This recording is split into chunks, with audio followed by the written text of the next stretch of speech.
Oh,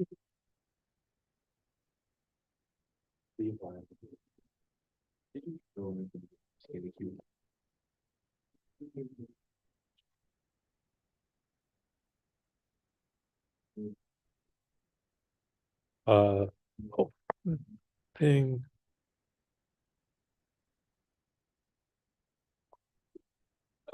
Great. So let's get started. So welcome back, everyone. Today we're gonna talk about metric learning. So this is kind of the name of the topic when you're trying to learn what is the right way to measure distance. And in particular, we'd like it to be encoded as a Euclidean distance. And so we'll see a variety of techniques of how to do this today. This will be within the section on dimensionality reduction. We'll see that we'd often not just like a distance, but a Euclidean distance to measure something. And we'd like it to be inside of a low dimensional space. So the idea of combining this with dimensionality reduction will be natural. We'll build on ideas we've seen before in dimensionality reduction, as well as some of the ideas from clustering as well. So I want to just remind everyone the intermediate report for your project is due on Wednesday. It's a report about 1 page per member in the group. Don't go over that. Kind of, if you have 3 people in the group, don't turn in more than 3 pages.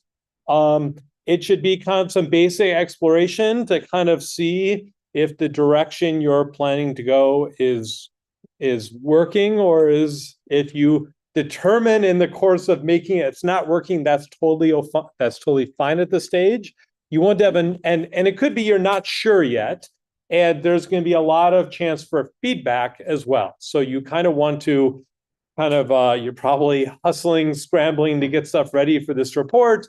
Then in class on Wednesday, I expect people to be here in class on Wednesday. You'll do a peer feedback. I will match up kind of groups into usually about 3 groups together, and you will take turns kind of sharing printouts of your reports with each other, and then getting feedback from other people in the group. And then there will be instructor feedback. There is a sign-up sheet. I've sent out announcements twice now. Last I checked, right before class, half an hour before class, only about a third of the groups had signed up yet. If you can't make, those times are for Thursday and Wednesday right after class. I'll walk back to my office and meet everyone kind of back there, because we don't have this room. So right after class on Wednesday or Thursday morning with my office hours. If neither of those times work for you, you should reach out to me, and we'll find some other way. Right, the instructor feedback will be 10 minutes to meet with. I need to meet with all the groups, so you bring in the report. I will kind of read it while you're explaining to me what you've done so far. And then I will spend and that'll take about 5 minutes, and then I'll have about 5 minutes to give you some feedback and direction on how to, if you need to kind of switch up your plan a little bit, or on if your things are going great, maybe I can give you an idea to kind of enhance what you're doing, or if you're kind of think you're on the right track but stuck, hopefully I can give you some ideas of how to get over the hump. Right. So I think doing this really improves the final projects in the class. So I am looking forward to doing all this. Okay, any questions about that, or who here? Oh, yep.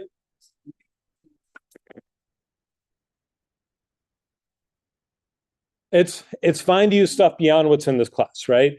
There's a wealth of things out there, and I'm trying to cover what I think are kind of a lot of the essential things, but can't cover everything, right? The main thing to remember is that should not be a machine learning project, right? So the main thing you're doing should not be developing a prediction algorithm. where you're trying to predict how things are going to turn out with labeled data. Okay, so you can use that to try and evaluate what you're doing, but as long as you're not doing that, it's fine. And other cool stuff from the world of data mining is great. That's awesome. Right. This class will be one of the exceptions where we talk about learning. The metric learning will have labels here, and so doing metric learning is something that's okay, because it's I didn't originally have metric learning when I taught this course, like the first 3 or 4 iterations, and it kept coming up in the projects that students needed to learn how to choose a kind of how to measure distance. Like, okay, I need to figure out to add a lecture on this, and I'll tell you a bit about my own journey in learning about this area. Okay, so how many people have signed up for a project or intermediate feedback time already? Okay, and how haven't signed up yet? Okay, you're just signing up now. Okay, great. So make sure you sign up, and there should be enough slots for every group. If not, let me know, and we'll find something out. So usually a little bit after the times that are listed should also be fine.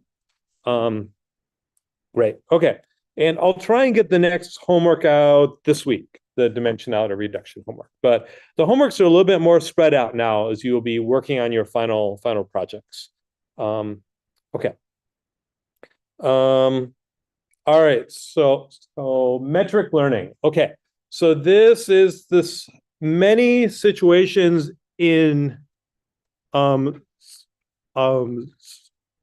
mining.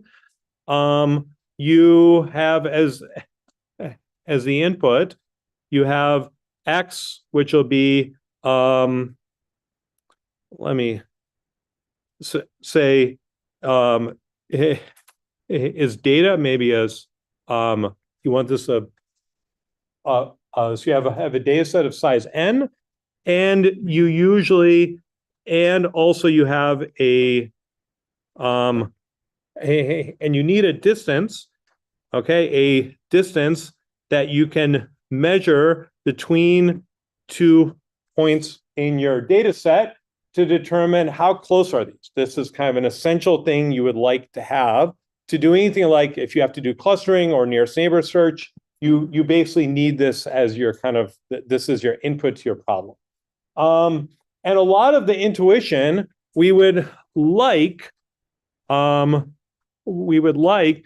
have X as a subset of RD, and hopefully D not too big, right? We'd not to be super high.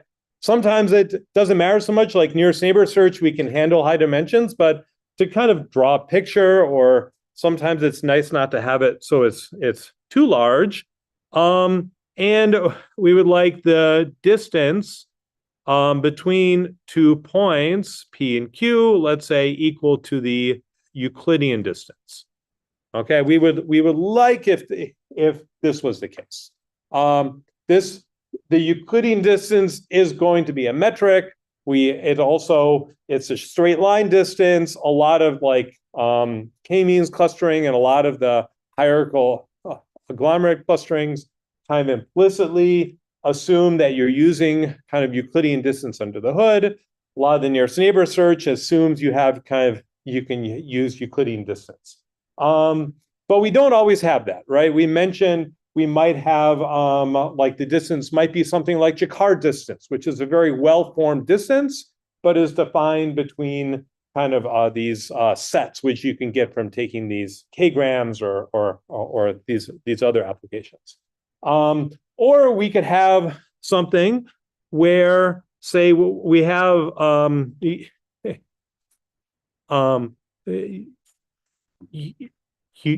you could have like X as some cities, and so you could define the distance between them. It could be something like the cost of the airfare to so to fly between the cities. Okay, so I can measure how similar how close are 2 cities was the distance by the cost of the airfare. this is maybe not an unreasonable way to measure distance. You could also measure the travel time between them or something else like this. Okay. There could also be cases where, so this would be one example. Let me, to fly.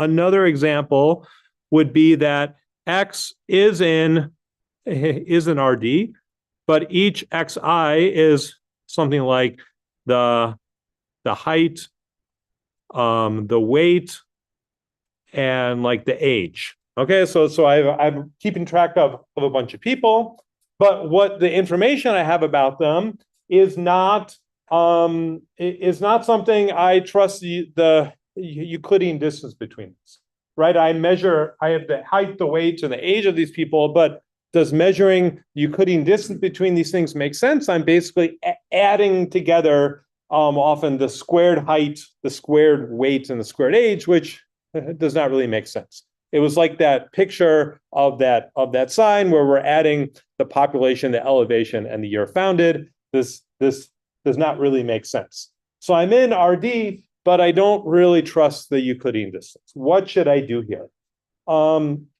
And I think I'll talk in a later lecture of what if I don't even have real values here. Maybe I have binary values or some categorical values in the place here. What we'll see is we'll be able to convert into this setting, but then we still don't necessarily trust the Euclidean distance in these things. All right, so how do I would like to get into this sort of situation here. Okay. All right. So this lecture, I'll talk about 3 different approaches that handle in this space of problem. And I hope by the end of it, you get kind of a space of kind of fairly simple kind of approaches to do this. And kind of when I first realized I needed to put a lecture together on this, I didn't totally know what the right answer was. And there's a variety of approaches. And I've been kind of on a quest to find the simple algorithms that are easy to teach in the class, not too hard to implement, and actually work well. I think I'm getting closer on that, but the third section, I'll talk about a really simple algorithm that will be very easy, but I don't know when and why it works. But I think it probably should work. And then another algorithm that we can say more about that's a little harder to explain, but maybe we'll get to it, and it's not too hard to implement. Yeah, so last semester I tried something different that was maybe too complicated. All right, so let's, but we'll start. I'm going to start, I want to talk about first multidimensional scaling, but I want to back up about something we talked about earlier in the semester. Well, one of the guest lectures maybe talked about. Okay, so here the input is going to be a set X. Okay, and I'm also going to get a similarity function, S, which I can define on any of these points and will give me a real value. Okay, this similarity function, if X and X prime are similar, then the function X prime will be, I have this backwards, is going to be large. Okay, if X and X prime are not similar, then S of X and X prime is going to be small, right? So we talked about the examples of similarity functions were like a kernel, X prime equals, might be e to the negative X minus X prime, squared, maybe divided by a scaling bandwidth parameter. This would be like this would describe like a Gaussian kernel. Any kernel method you'd see in machine learning would use this notion of the similarity between 2 points. So as the points get further apart, this function decreases and exponentially decreases. Once it gets past W distance, it starts to decrease very fast. Above that, it kind of is 1 as the points become the same. Okay, we could also define a graph where the similarity x and x prime equals 1 if there's an edge. So and I would say this was equal to 0 otherwise, if there's not an edge. So if these are nodes in a graph, right? So if X is a set of objects and you have a graph between them, we talked about the spectral clustering where you're trying to find a graph with a small cut of the number of edges. What we defined is that that there was a similarity is 1 if they're connected by an edge and 0 if they're not connected by an edge. Okay. Okay, another way of defining a similarity is the dot product. Okay, so I can just define the dot product between them. Remember, this is equal to J equals xj prime. So I just take the sum of the product between the corresponding kind of coefficients. These are 3 different ways to measure the similarity between objects. Okay, so I have this data set, and I can even and I have a similarity. So one thing I could do, and this was is I could define a similarity matrix.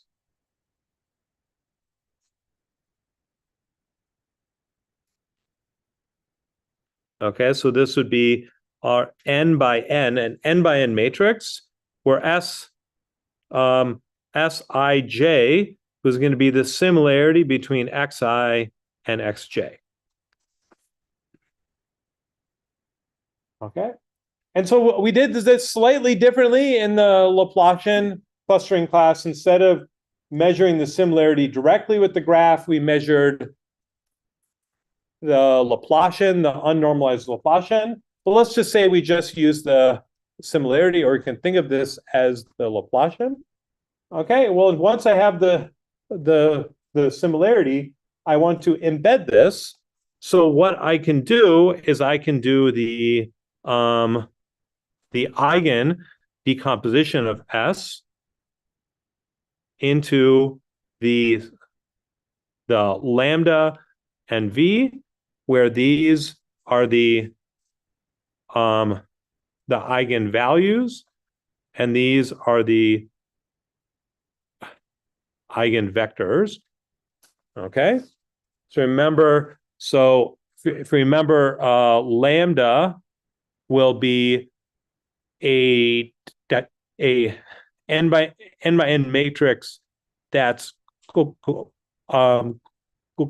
to only have things on the diagonal.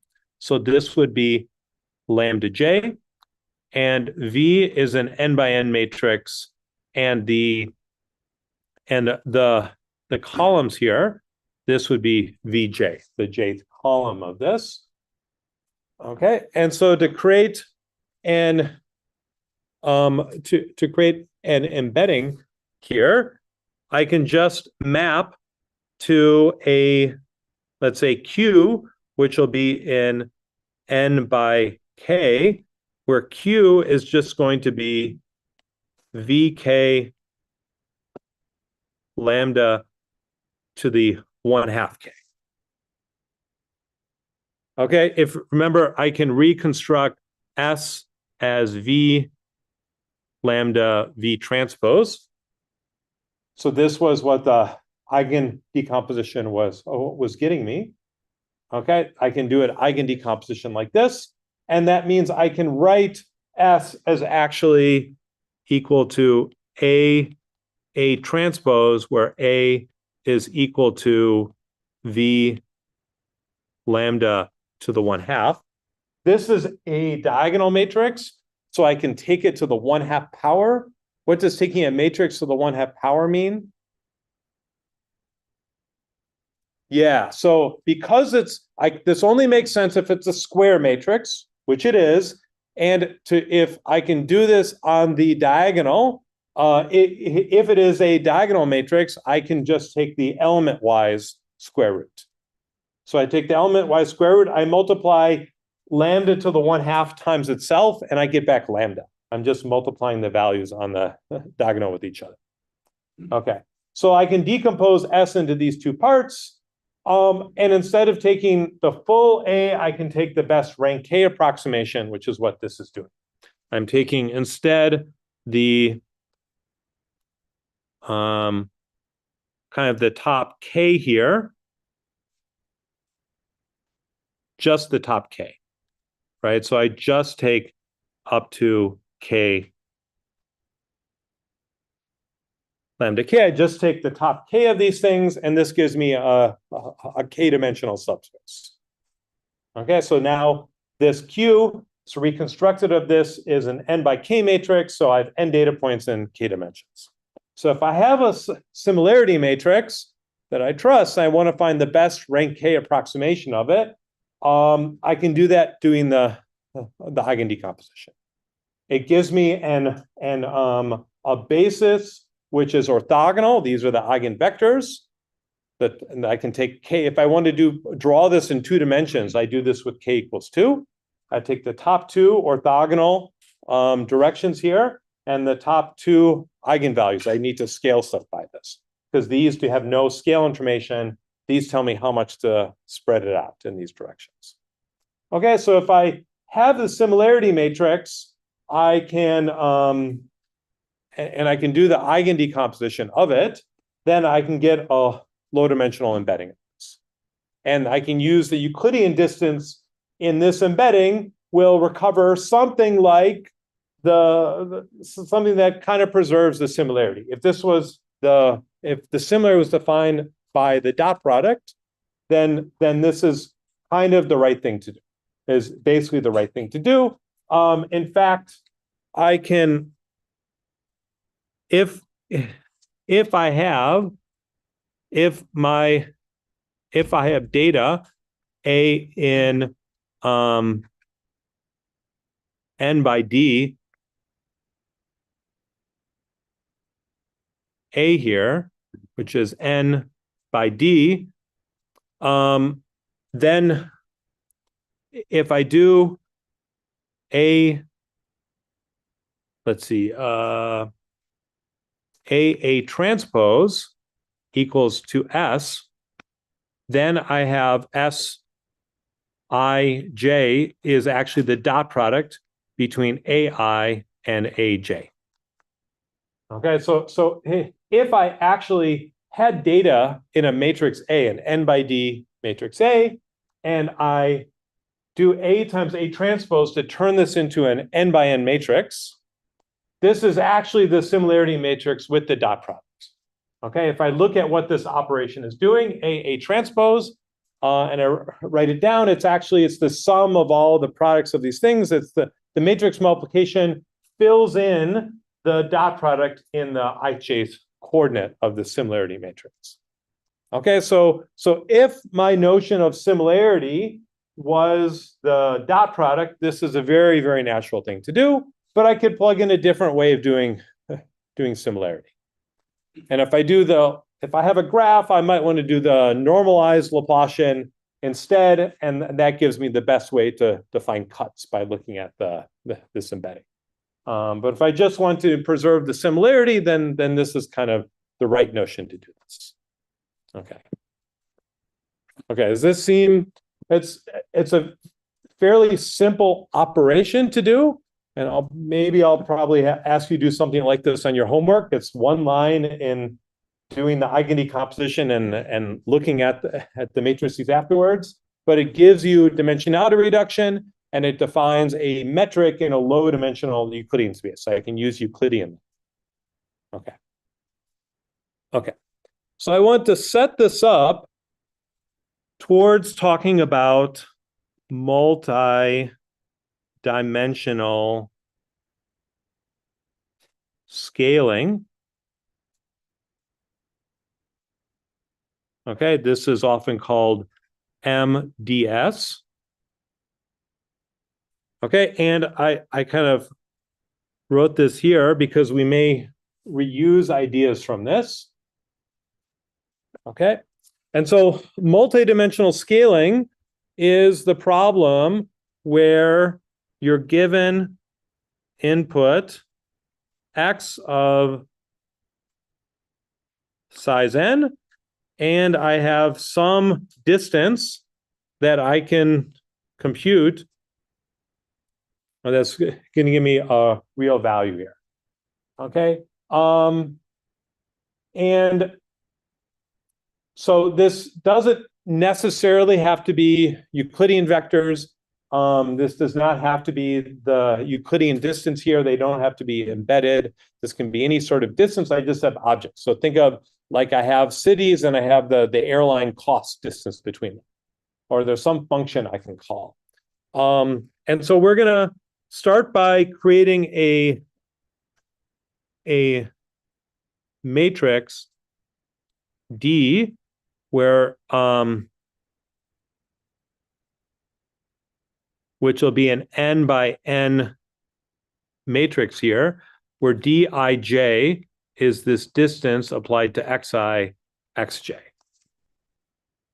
Okay, so we're gonna, sometimes you're given this distance matrix as actually the input, right? So I've been playing with some problems in kind of these topological distances between objects on scientific data. You run a big simulation, you try and extract some features, you measure the distance between two simulation by extracting those features and comparing those features by some sort of distance. So I can get out this distance matrix as a pre-processing step. Now I want to understand how to think about this, how similar is one simulation run to another simulation, where I have a set of these. How do I understand the relation between all of these things? Okay, what this distance is and what the encoding of these objects are is kind of hard to write down, but I can measure a distance between every object. Okay, and these are well-defined sort of distances. And so what I would like to do is to get to a setting where I'm the goal is a map from x to q, right? So think of a map from xi to q, so qi, where the distance between xi, xj is approximately equal to the Euclidean distance between qi and qj.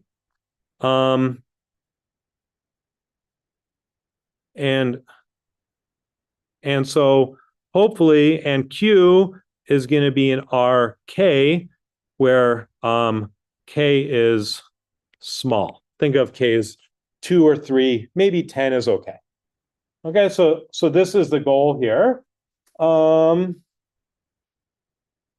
Okay, and this formulation, how do I there are lots of different formulations here, and depends on usually what I mean by this, how I want to quantify how close it is on average, or I want them all to be close, and we'll see a variety of different formulations over this lecture, and it's maybe something a little bit different in the next lecture on Wednesday as well. Okay, so I'm going to instead tell you the classic kind of algorithm for solving this, and the notion of which will be called classical multidimensional scaling. And the algorithm came first, and then people tried to analyze what it was actually doing. And it's doing something where it's kind of preserving this, but it's something called like the stress, and how it preserves it is not so important here. This is basically what everyone uses here. So I'll explain the algorithm. Okay, I'll explain the intuition behind the algorithm, and then what the algorithm is. Okay, So this is my goal. I have a distance matrix, and I would like to figure out an encoding, a mapping from the objects into RK, some low dimensional space, so that I can take the Euclidean distance, and it looks kind of like the original distance I had before. Okay, and we're gonna kind of pretend that the original distance is actually a Euclidean distance in some high dimensional space. This may or may not be true, but the intuition for where the algorithm comes from will come from thinking about it this way. All right, and we're going to use kind of some similar ideas from this red box that we wrote up a bit earlier here. So I'm going to think that my data, so I'm going to think that there is kind of, this is similar to a matrix in n by d. So it's not exactly the same, but I'm going to kind of think of this that the data points lowercase xi is going to correspond with kind of like a row in the matrix AI, and we'll build intuition of what to do. Yes.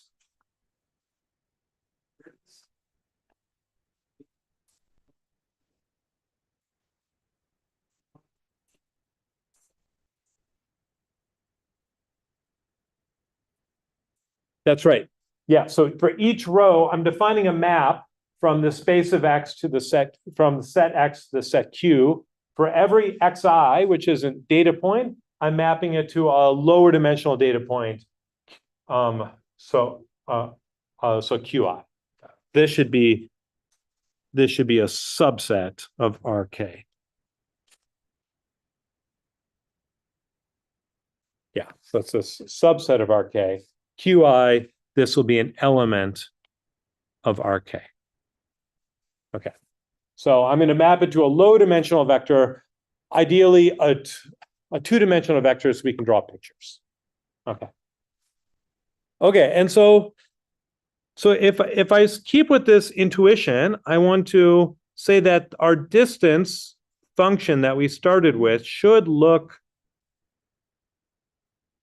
I want to think about the squared distance, squared Euclidean distance in some high dimensional space. Okay, well, I can rewrite this as AI squared plus AJ norm squared minus 2 times the inner product between AI and AJ. Okay. So this, maybe you've seen this formulation before. If you've just looked at the, so this is a way I can rewrite this norm. I can expand this out. Okay. And so now I want to look at this relation where this similarity is kind of written right here.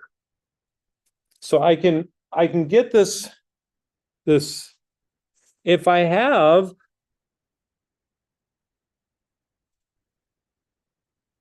if I have this function A transpose, let's call this we call this S here, right? If I have this guy, well, then I have A transpose. It encodes, if I have this for every pair of points, right? Then I have A transpose, which is S, an n by n matrix, and I can do the eigendecomposition on it and get a low dimensional embedding. Okay, so that means I could rewrite this expression as AI AJ. The inner product here is 1/2 AI norm squared plus AJ norm squared minus AI minus AJ squared. Okay, I just rewrote this to identify this inner product here. So if I can get all these inner products, then I have this matrix S, and from that matrix S, I can do the eigendecomposition. And in fact, this here is basically, I can use what the distance function is here. Okay, so I can, this AI minus AJ, I can say, well, this wasn't exactly true. I'm going to plug in the actual distance here squared. I need to have the squared distance here. It still leaves me with the norm of AI and the norm of AJ squared. How do I deal with those? Well, the trick is I can say I can put A1 at 0 at the origin.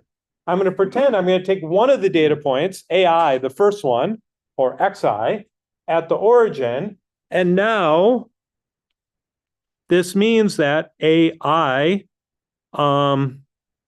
squared is equal to AI minus A1 squared, which is approximately equals to D of AI comma A1 squared. Okay, and the same thing for AJ squared. Okay, so I can, if I choose one of the points to be located at the origin, I only care the distances, not where they are. Well, then the distance from the first point gives me the norm of this one. Okay, so then I can actually recover all these things and reconstruct this inner product here. That inner product gives me S. I do the eigen kind of decomposition on this. So I can compute all these things by picking one point at the origin. And instead of using the Euclidean distance of high dimensional points, I substitute in my distance here. Okay, so this is almost classical multidimensional scaling. The difference is I chose A1 to be the one at the origin. This would I would rather instead kind of take the average of all points being at the origin. Okay, why don't I give every point a chance to be at the origin? So I kind of want my data set to be centered afterwards, kind of like we did with PCA. And if you do that and you kind of do a bunch of kind of math to simplify things, you get what's called the classical multidimensional scaling algorithm, which I'll tell you on the next slide. Okay, so it's basically doing this algebraic computation, substituting each point for the origin and taking the average across these things. And what you get out is kind of a pretty kind of clever and simple algorithm. Okay, to get classical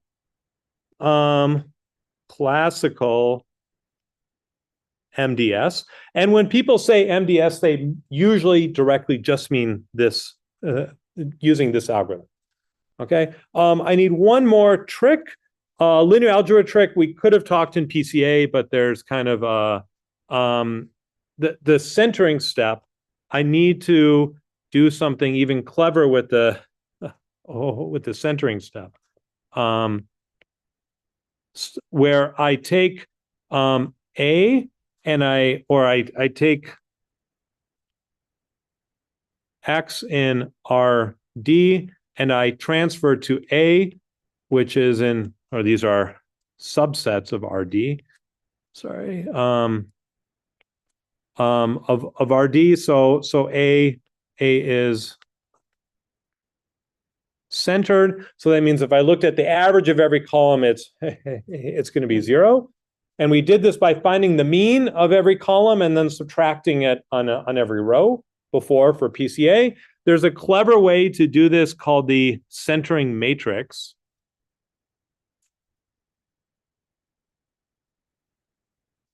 which we'll call C of n, which is equal to the identity matrix, n by n identity matrix, minus 1 over n times the all ones vector times the all ones vector transpose.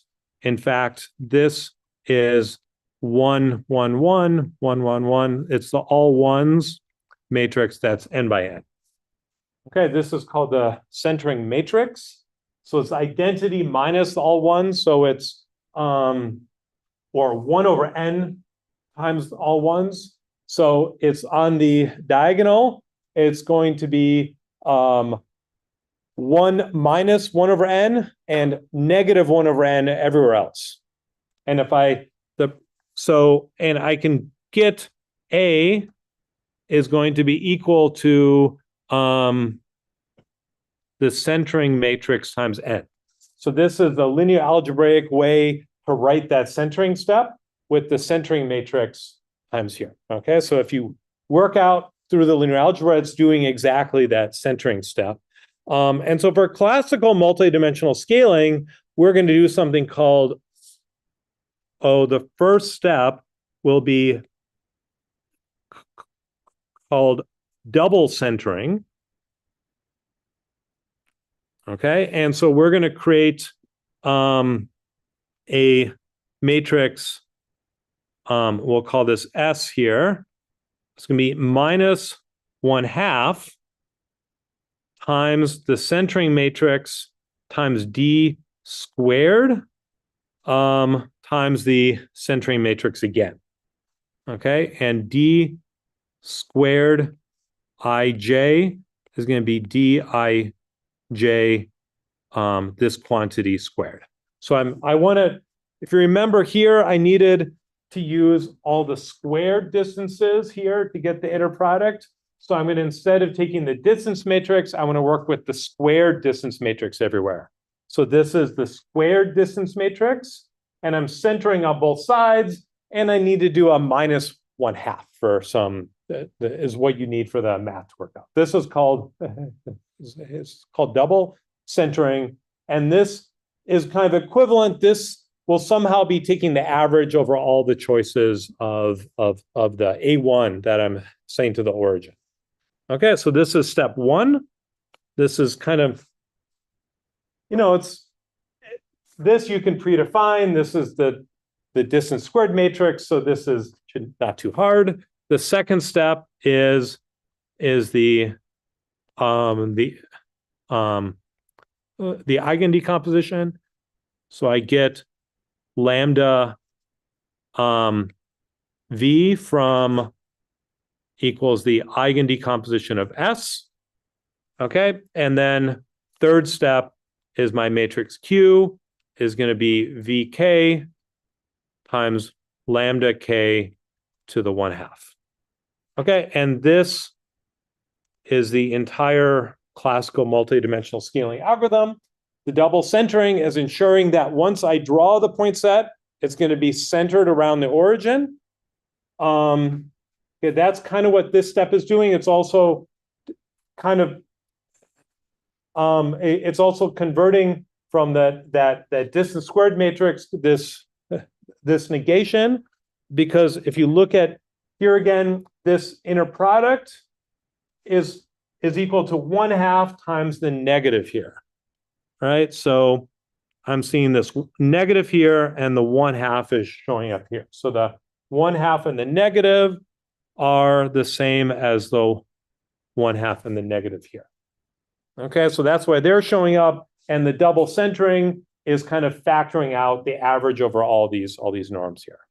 Okay, so I'm getting the similarity matrix here, doing the eigendecomposition and taking the top K.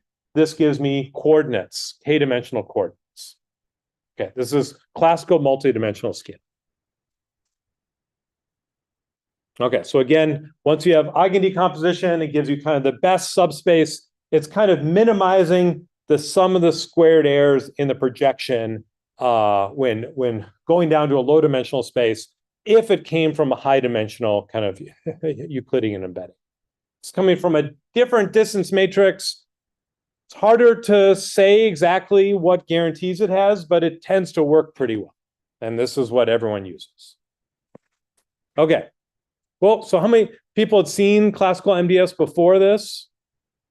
Oh, okay, cool. So this is sometimes taught in the Foundations Day Analysis course. Okay, great.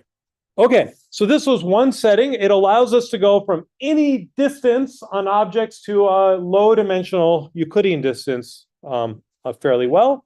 And so this is what is usually used in practice. I'll talk a little bit about kind of alternative to this in the next lecture that is kind of more theoretically justified for very high dimensional stuff. And is also very easy to do, a very easy algorithm. Okay, I want to move on to another setting. And this is where, okay, so I'll say this is linear discriminant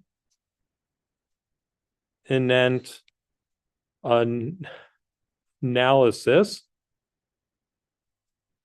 Okay, if you look up LDA, there used to be a very pre-language models. There were these things called topic models. They used something that was called latent so Dirichlet analysis, which was also abbreviated LDA. And during that period, this kind of got lost in the literature. When you typed up LDA, this would not show up. I don't think topic models actually worked. People can argue with me about this, but this linear discriminant analysis, I think, actually works. It's very simple. Sometimes it's called Fisher discriminant analysis, named after Ronald Fisher, kind of one of the fathers of statistics. Probably not the best role model in other parts of life, though. Okay. So if you find the Wikipedia article, it calls it Fisher discriminant analysis. Okay, and the input here is a little bit different. Okay, the input here is that we have X in RD again. We have so we're in high dimensional space, but we do not trust how to measure we do not trust the Euclidean distance. Do not trust Euclidean. Okay, this could be that you have you have the height and the weight of people, height and weight and age, and you do not trust to measure the distance between them. But you do have clusters. Okay, I do have S1, S2, up to SK. And these are all subsets of X, where Si intersect Sj is empty. So these are kind of disjoint subsets. Okay, so I have clusters, and I've labeled all the points by the clusters. Okay, so I don't have distance, but someone has told me these come from different sort of categories, and the idea is that the things in the same cluster should be close, and the things not in the same cluster should be far. Okay, so same cluster, I want those to be close. Different cluster, I want these to be far. Okay, so this seems, so I have to do learning. This will actually be kind of like a learning algorithm, and I now have labels, and the labels come in the form of these clusters. Okay, and so I won't have to do any gradient descent or anything to learn in this case. We're going to reduce it again all the way to linear algebra. Okay, and so we're going to have, again, the algorithm will be fairly simple, but I'll have to define a bit of kind of simple notation here. First, I want to have the center Uj is going to be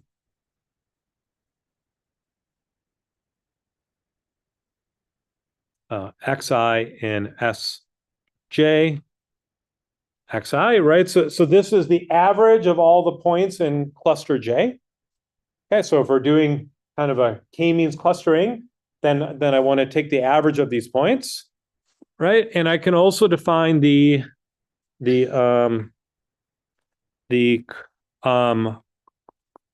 covariance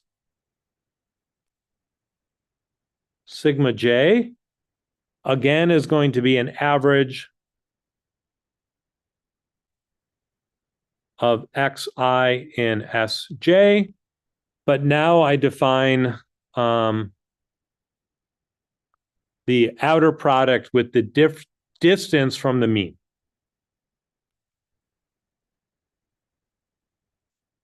Okay, so I can imagine I've got, this is from one cluster S1, I've got another cluster S2, and a third cluster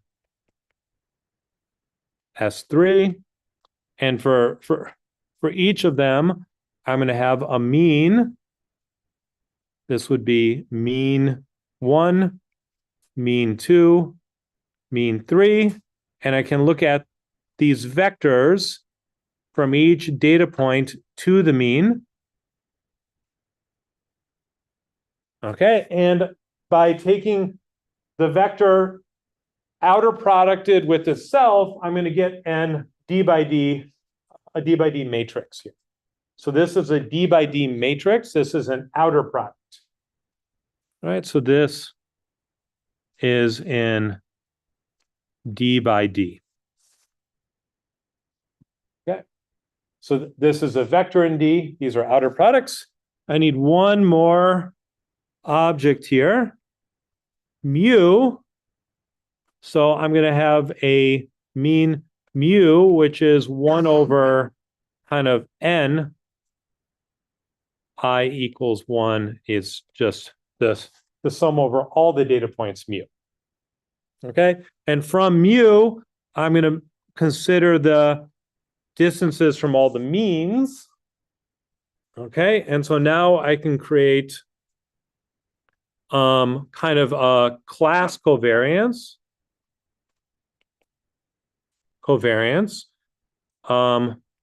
which is the between class covariance, 1 over the size of x, sum I equals 1 up to k for k classes, j equals, so I weight this times the size of the class, mu j minus mu j minus mu transpose. Okay, so this is the class covariance where I'm measuring the covariance of the classes from this mean. Okay, so I kind of want these edges, these purple edges, to be far apart, right? I want the classes to be separated, and I want all the black edges to be small, the inside the class values. Okay, so I want the black ones to be small and the purple ones to be large, right? So that will keep my classes separated from each other, and keep them very kind of coherent within themselves. Okay, and so this is measuring the covariance here. Again, a d by d, a d by d matrix. Okay. Okay, we're almost done. I have to write the actual algorithm on the next slide, but I have a within class covariance sigma w, which is going to be 1 over x, sum I equals 1 to k, sigma j equals 1 to k of the covariance of the class. So now I'm going to take a weighted average of the covariances from the individual classes, right? So if there are more points in one class, it is counting more here. Okay. Okay, I could also add up all these terms, but I don't need to. Okay. Okay, so now I want to somehow find, so this exists, I assume it exists in a high dimensional space. And there's some data that there's some directions which have a lot of noise within the class that are coming out, but they're not separating the classes from each other. So I want a low dimensional space. I want a linear projection down to a subspace that is going to keep the classes as separated as possible. So I want kind of these purple edges large while making the black edges small. Okay.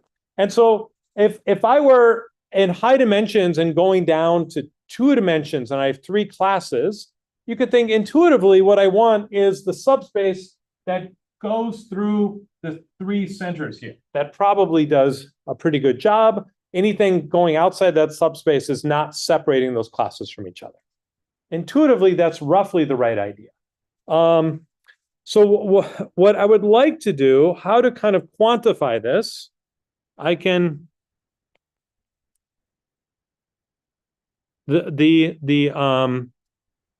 okay, I can make the between class kind of large. These are the purple edges. If for some direction RD, let's say if for this choice of direction, which I'll project onto the subspace defined by this vector, okay, if U sigma B transpose U is large, okay? What is this quantity here? Okay, this is an n by n matrix, and this is a these are vectors, n-dimensional vectors. And when I take this product of these 3 things, I'm kind of taking a dot product between the 2 vectors U, which have no scale to them, and scaling it by the covariance in the direction U. So the output of this is a scalar. This is kind of like a dot product scaled by the amount of stretch in there, by the amount of those purple curves. So I want this to be large if I pick a direction where there's a lot of variation from the mean in this direction U. So I want to pick a direction where this is large. Okay. I also want the within class covariance to be small. Okay, so that is true if U sigma W U is small. Okay, so if I have U times sigma W U, this is measuring those black curves, the variation in the space defined by the black curves, if that quantity is small. So I don't want those black lines to be too large. I don't want these lines to be too large in the subspace. Okay, so to combine this together, I want to to combine together these 2 things, I want to find U in RD, the norm is 1, so that U sigma B divided by U transpose sigma W U is large.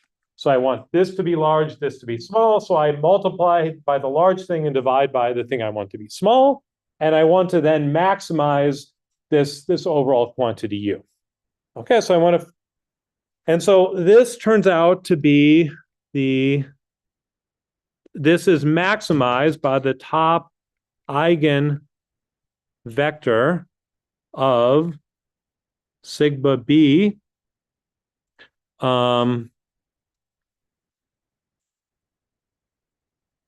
times sigma B times sigma W inverse. Okay, so if I take this matrix the sigma W, which I computed on the previous slide. I take its inverse. Then I take this as an n by n matrix, and I just take the top eigenvector of this. This will maximize this quantity. It will make the between distances, those purple edges, long, and the black edges small. That'll be the direction which maximizes this in this trade-off. Okay, so I can just write this down as a linear algebra problem. So then you'll see that. So then I find the LDA.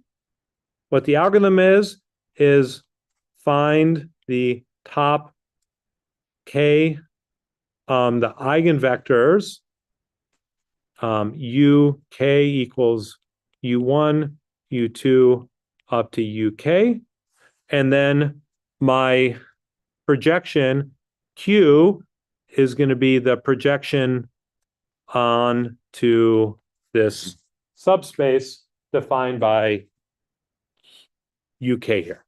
Okay, so this is the algorithm for LDA. So I kind of go back and I define the inside class the covariances, and that will allow me to quantify. I want the variation inside the classes to be small, and I want to find, and then I calculate the between class covariances that will make the classes spread out, and then I turn this into an eigenvector problem, take the top k eigenvectors, and this gives me the projection, like the projection we talked about first part of last week. Or you can again do a trick where doing the eigendecomposition, I can use those eigenvectors and the square root of the eigenvalues to get the projection kind of directly as well. And that'll be the same as doing this here. I could also do this step. Those are doing the same thing.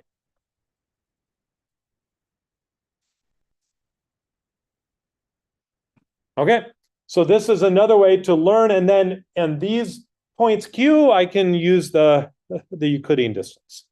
This is nice. So there are a large family of these approaches for high dimensional data that are very popular. So there are these kind of non-linear dimensionality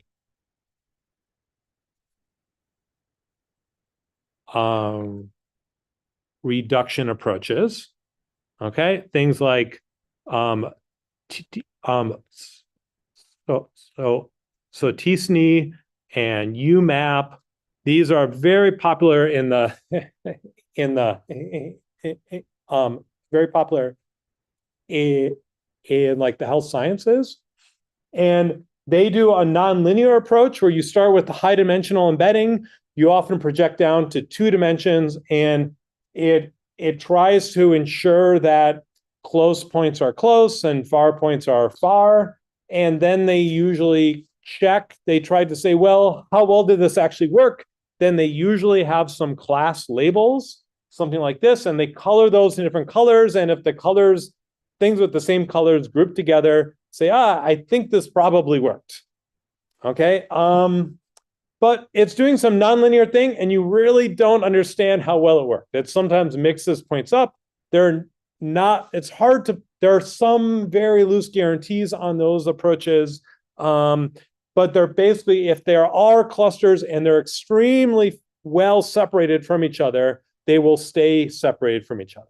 But if they're kind of overlapping and mixed, or they're kind of close to each other, then it's hard to say anything about what these will do. They're stochastic algorithms, and they kind of, you run them twice, they might give you kind of different solutions when you run them. The alternative here, this is a linear subspace. So if this is finding a projection, a drawing that separates the classes, you know there's a linear projection that does preserve that class, that separation in between the classes. Okay, whereas these t-SNE and UMAP might show you something that's not really there. Okay, so I'm not a big fan of these.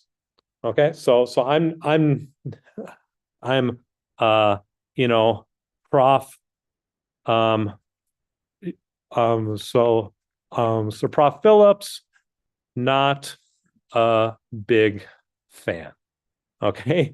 So if you want to use these in your projects, fine. Okay. A lot of people use them, but if you have class labels that you would use to validate these, I would suggest you use LDA instead. It's going to give you a more kind of like a projection which is like realistic.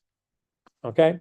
You can construct examples where things are like this 2 moons kind of data set where I want to be able to project this into one dimension that separates the classes. TSNE and UMAP will separate the classes into one dimension, and LDA will not be able to. How often does this actually come up in real data? I'd say not very often. It might sometimes, and then these will work better. Okay, but in general, I would recommend using LDA or some variation like that instead. Okay, so this is the setting. Again, should be a pretty easy algorithm to implement. I think the book kind of gives it to you in a few lines. Okay, to do lane discriminant analysis. And this, if you have cluster information, it tells you how to draw them in 2D that really preserves the clusters as good as possible.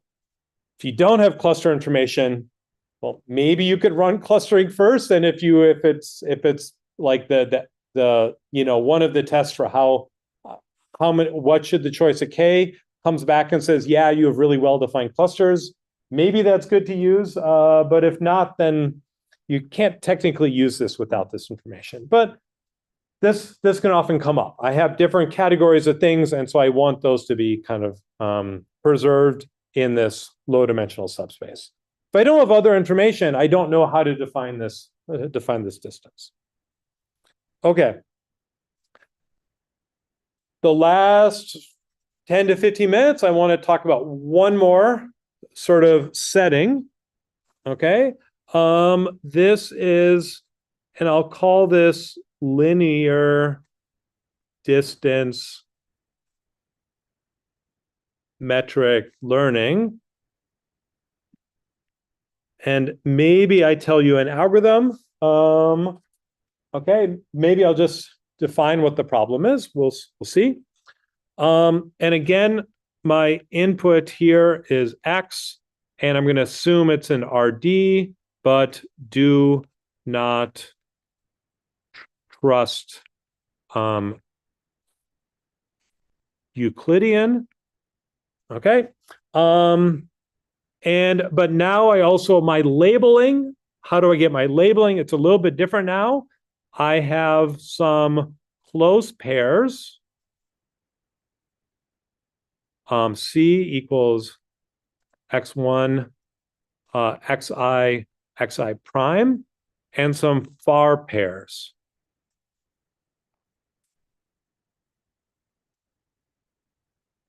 XI and XI prime. Okay, or we'll call this XJ and XJ prime. They can reuse points in here, and how you choose these can vary a bit. But basically, I want these pairs to be close and these pairs to be far. Okay, I don't need to have everything labeled. I just need to be able to look at my data and say, yeah, these pair of things are similar to each other, and these are not similar to each other. So maybe I have objects, I farm this out to like Mechanical Turk, and I say, okay, tell me what's close and what's far. Okay, are these example close, far, or maybe something in between? I don't want to give it a label, I'm not sure. And so I have a set of these pairs. I have two sets of a set of close pairs and a set of far pairs. Okay, so this is how my labeling works. And so it's kind of similar to before, but it's a little bit more flexible. With the clustering, everything within the same cluster was a close pair. Anything that was in different clusters was a far pair. Now I can have a sparser labeling and still try and learn this. Okay. And I want to do a linear distance metric learning. I want to kind of define this through now another notion of a distance I think we talked about before, briefly in the distance part of the distance lecture for the class. This is called a Mahalanobis distance, and this is written as P minus Q transpose M P minus Q, the square root. I think we talked about that if this M matrix was the identity matrix, then this is an inner product between P minus Q and itself. And this actually recovers the Euclidean distance if M is the identity matrix here. But if this is not the identity matrix, and let's say it's a diagonal matrix where M has different values on the diagonal, I'm basically scaling each of the coordinates by the value on the diagonal. Okay, so if one coordinate is worth twice as much as the others, then the coordinate in M would actually have then it would have a 2 or a square root 2 because things are squared inside of you. Okay, so kind of, and if it is not a diagonal matrix, I can actually do a eigendecomposition of it, and then the V matrix gives me a kind of a coordinate shift, and the lambdas are the scaling matrix that's left over. Okay, so I kind of so that's how you can kind of think about this. And so what I would like to do is find learn and matrix M, which gives me a useful Euclidean distance, or give me a useful distance between the points. Okay, and I was with this setup with the close and the far pairs. I would like to learn M. So the goal is to learn M. And then I can just work with this distance. I want to in fact, if I have this and I want so let's say I want a low rank Mahalanobis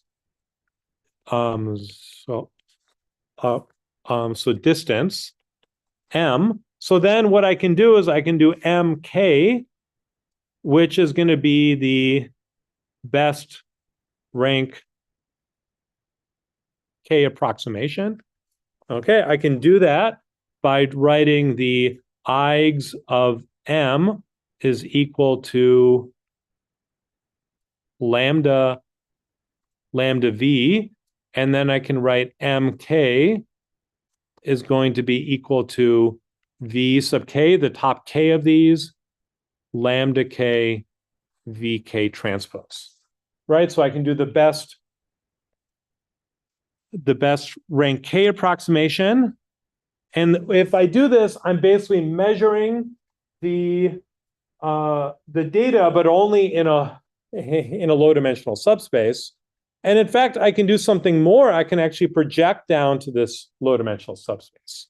Let me kind of show how this works. I can define an A matrix defined as, get the direction right here.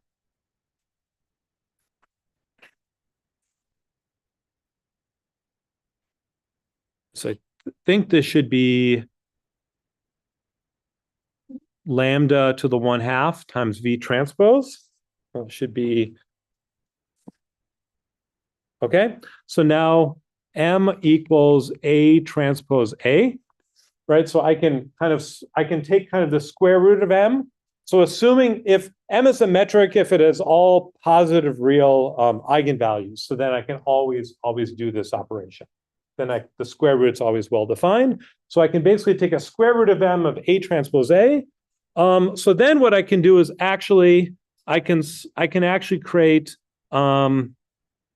if I have MK, I can also get A transpose K, AK, where AK equals lambda K to the 1/2 VK transpose.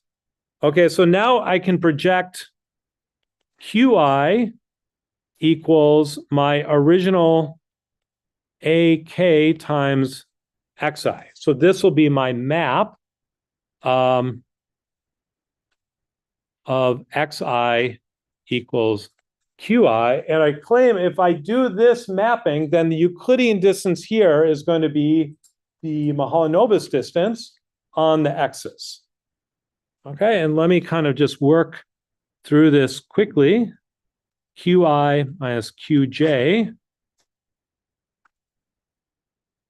I can write this as XI minus XJ transpose X A of XI minus A of XJ, the square root of the square root of this, okay? And this is equal to I can factor out, this is XI minus XJ transpose A transpose A, XI minus XJ, square root. I can factor out the A's in the middle here. This becomes XI minus XJ transpose M. These can be, okay, XI minus XJ. And this is exactly the Mahalanobis distance. Okay. If I put the sub K inside of everywhere, then I get the low rank version of this. This projects it down to a low rank value. This is a K-dimensional vector. So now I get K-dimensional vectors with Euclidean distance on these is going to be the best rank K approximation of this Mahalanobis distance. Okay, so can I learn this Mahalanobis distance? Okay. If I get this, I get kind of a stretched and low dimensional subspace. And all I need to do is learn the Mahalanobis distance and then take the best rank K approximation. Okay. Okay, so let me write down actually an algorithm of how to do this. And it's actually just going to be like a single equation. And I might ask you for a bonus question to try and tell me when and why this works. I think I saw this someplace without an explanation. And it seemed like it's probably a good answer, but I don't actually know why. Okay, so it's some alpha, so I'm going to choose some small alpha greater than 0. So this is kind of a regularization term to make sure M is full rank. Okay, then I'm going to have the number of the close, 1 over the number of the close pairs, xi prime in a close pair. We'll do xi minus xi prime transpose, transpose on the wrong part, xi minus xi prime transpose. So this is an outer product again. Now instead of versus the mean, I just do all pairs of the close pair. So I want these to be large, and I want the far pairs to be small. So I subtract them xj prime of all the far pairs, and I do the same thing, xj prime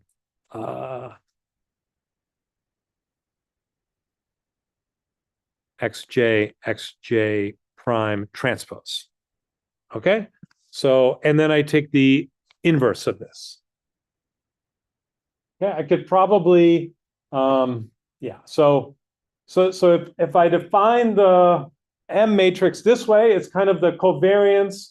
So I want the inverse of all the close pairs to be here and the far pairs here. I could write down the Mahalanobis matrix this way. If you need to use this for your projects, for instance, I think this should work probably pretty well, but so I'm not really sure.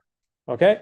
There's another algorithm in the class notes we're not going to get to that you can say much more about. And I linked to a paper I wrote with a couple of years ago that has another way that reduces it to a gradient descent problem. You could also try and use that. They both work for kind of this formulation here. Okay, so this kind of hopefully gives you some tools.